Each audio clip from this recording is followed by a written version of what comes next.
I'm standing here in the archaeological excavation of a cellar room that is located within the site of 1607 James Fort.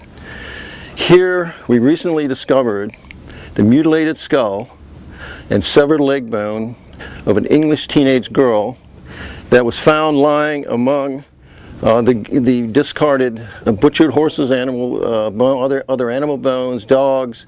That indicates that this material was deposited from the starving time of 1609 to 1610.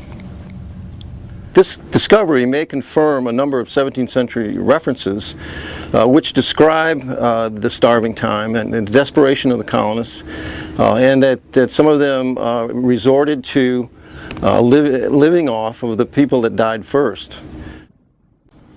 We have an aborted attempt to break the cranium open with 4 impacts that were cutting through the tissue, then a shift to the back of the cranium with more serious impacts to the back of the cranium here that actually broke into the cranium.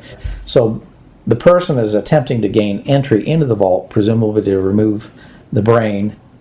When you look at this portion of the maxilla, the right maxilla, it's represented in this fragment here, and you'll see that there are multiple cuts in this area right here.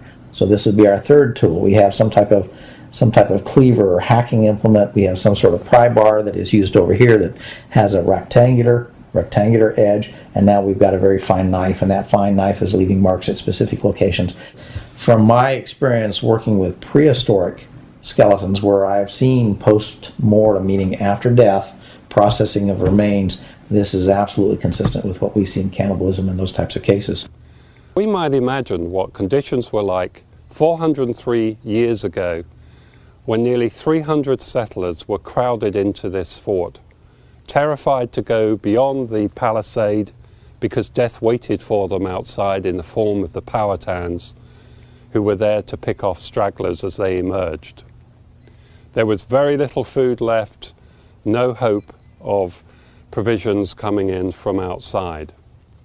It's a tragic story with the terrible conditions here at Jamestown during the starving time, and it's a story of perseverance and endurance, and that story lives on.